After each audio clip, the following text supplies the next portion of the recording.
जिंदाबाद जिंदाबाद।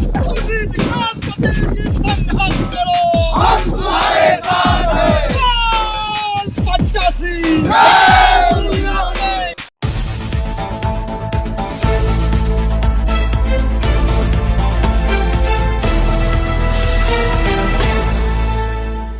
85 क्या कार्यक्रम है सर जी? आप कैसे मतलब किस माध्यम से आए? राष्ट्रीय पिछड़ा वर्ग मोर्चा की जाति आधारित जनगणना करो वरना कुर्सी खाली करो, और जिसकी जितनी संख्या भारी उसकी उतनी हिस्सेदारी, ये परिवर्तन यात्रा चल रही है। और इसलिए आज चंदौली ज़िले में हम लोग यहाँ कार्यक्रम कर रहे हैं जगह जगह पर। सर, बनारस में घटना घटी है, बच्चे के साथ गलत हुआ है, रेप हुआ है उसका, बहुत बड़ा आंदोलन जगह जगह चल रहा है। तो राष्ट्रीय पिछड़ा वर्ग मोर्चा उसको लेकर क्या करेगा? हमने उसको लेकर के योगी सरकार को अभी 24 घंटे का अल्टीमेटम दिया हुआ है, और अगर 24 घंटे के अंदर आरोपी को गिरफ्तार नहीं किया गया तो देश में राष्ट्रीय पिछड़ा वर्ग मोर्चा उत्तर प्रदेश में बड़ा आंदोलन करेगा, और उत्तर प्रदेश बंद की कार्यवाही भी हम लोग करेंगे। शासन प्रशासन में भी ओबीसी की संख्या है, पुलिस में भी, हर जगह, लेकिन फिर भी ओबीसी समाज जो चाहिए वो नहीं कर रहा है। वो बहन बेटियों के साथ डिसीजन मेकिंग में नहीं है। ओबीसी की संख्या कहीं हो सकती है, मगर ओबीसी डिसीजन मेकिंग में नहीं है। डिसीजन मेकिंग में जो समाज नहीं होता तो उसके साथ अन्याय होता है। मान लो नरेंद्र मोदी जी देश के प्रधानमंत्री हैं, मगर नरेंद्र मोदी जी प्रधानमंत्री हैं, मगर डिसीजन मेकिंग तो आरएसएस के द्वारा किया जाता है। आरएसएस तो ब्राह्मणों का संगठन है।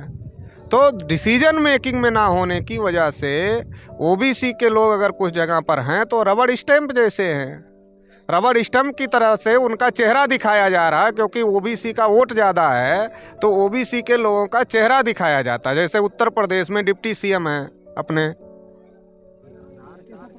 मौर्य जी के रहते ऐसी घटना हो रही है, डिप्टी सीएम के रहते नहीं होनी चाहिए। और इतना दिन हो गया गिरफ्तारी नहीं हो रही है, डिप्टी सीएम है इसके बावजूद नहीं हो रही है। तो इससे पता चलता है रबड़ स्टैंप रखा हुआ है। चंदौली के लोगों को हम ये कहेंगे कि अगर आप लोकतंत्र में चाहते हो कि आपके ऊपर अन्याय अत्याचार ना हो, और आप ये चाहते हो कि आपको आपके हक अधिकार मिले, तो उसके लिए आपको संगठित शक्ति का निर्माण करना पड़ेगा। राष्ट्रीय पिछड़ा वर्ग मोर्चा ये संगठित शक्ति निर्माण करने की कोशिश कर रहा है। तो आप लोगों को राष्ट्रीय पिछड़ा वर्ग मोर्चा का साथ देना चाहिए। देश में भारत मुक्ति मोर्चा के द्वारा बड़ा आंदोलन किया जा रहा है, तो भारत मुक्ति मोर्चा के साथ यूनाइट होना चाहिए। और देश में संगठित ताकत SC ST OBC की बनेगी तो ही हमारे ऊपर जो अन्याय अत्याचार हो रहे हैं वो अन्याय अत्याचार बंद होंगे। इसके लिए जो कोशिश होनी चाहिए वो कोशिश लोगों को करना चाहिए। 9 अप्रैल को कोई आपका कार्यक्रम है, उसके बारे में थोड़ा सा बताएं। देश में जानवरों की गिनती हो रही है मगर ओबीसी की नहीं हो रही है, तो उसके नरेंद्र मोदी को शर्म नहीं लग रही है, तो हम लोगों को शर्म लग रही है। तो इसलिए हम लोग जेल भरो आंदोलन करने जा रहे हैं कि हमारी भी गिनती होनी चाहिए। दूसरा, ईवीएम की वजह से लोकतंत्र खतरे में आ गया है, तो ईवीएम हटाकर बैलेट पेपर से चुनाव होना चाहिए।